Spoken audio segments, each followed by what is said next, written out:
And then you came out, I mean, we'll talk more about the location because I think that's important. And then kind of you were both happy.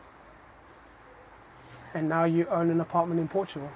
It has been a roller coaster of emotions from start to even yesterday. It was like, oh my God. I had like 4 Aperol Spritz to recover after yesterday. It was like... That's a normal day, by the way. It's got nothing to do with the apartment. No, it's been a roller coaster because you kind of keep going backwards and forwards. Like, am I making the right decision? And I think I was putting too much pressure on the whole situation, like generally thinking like, is this my forever home? And then you said that as well, it doesn't have to be for your forever home. If for a couple of years you want to move to a house, you can still do that. So it's kind of that kind of puts you to ease as well. Yeah. So, I mean, we had those conversations. What in the worst case scenario, it's a good investment. Yeah. And if you need to then do something else, upgrade, you've got that flexibility, which was a part of the conversation as well. Yeah, because obviously when we first started, we were talking about, and then this, I guess, is where the roller coaster of emotions comes in. When you're sat with some money in the bank and you're just investing it into a fixed interest account and you've got interest coming in, and then you suddenly take that safety blanket away and go, you know what, I'm going to put it all in. I'm going to put it all into an apartment and buy it outright. Yeah. And then you buy an apartment and then you look in your bank account and you go, oh, it's all gone. It's all gone. But actually, it's not all gone because I've got a nice apartment in Portugal now. Yeah. And as you say, worst case scenario, 2, 3, 4 years down the line, if it's not our forever home, we sell it and we go somewhere else or we do something differently with it. But when you start investing in property, it should be a case of in 3 to 4 years' time, if we sell it, we get a greater return than we would have done if we'd have left it in the bank. Sure.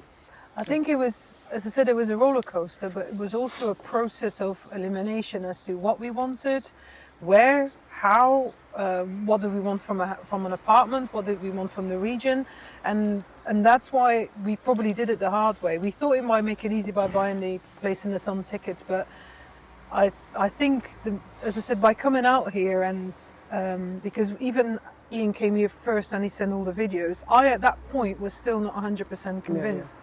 And it took for me, we spent how many hours in the car, and we literally drove through every coastal town that we literally picked this, and we drove through that. After you gone back, then you drove.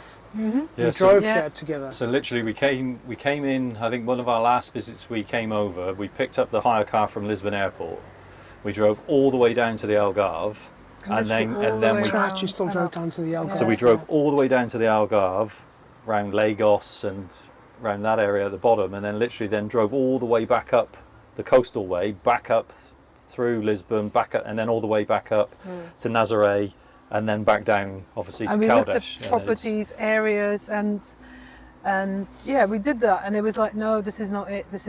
And then because they were all very condensed, as I said, very, very tall buildings. Not a big fan of like the tall building look as well, and it took all the extended thing to do that, like driving all the way to then go back to the original idea of, well, this is the first one we saw, and and then we stuck with it. So that's the thing. The one we looked at by now, wouldn't you? Because every time we've bought somewhere, we've done exactly. I remember that you always said it's the first one. It's the first one. Every time we go, whether it's in the UK, whether it was in the Netherlands, and now here, every time we've gone to look at buying property, the very first one that we come across and we go, oh, that's nice, let's go and see what else there is, we always come back to the first one that we really liked.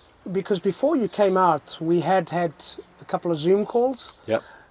We spoke about other properties, but that was the first one that you ever inquired about. That was the one we saw, that's the one we really liked, and that's the one we kept going back to. But as you said, if you've got that money sitting there and then you have to hand it over to somebody, it's a pretty scary thing to do. Yeah. So we had to go through the long-winded process of kind of, as I said, eliminating all that stuff, and then kind of going, no, it is the right property. And even to the, as I said, the restaurant thing and the feel you get when you were in that build, that kind of made that changed the decision point for my side.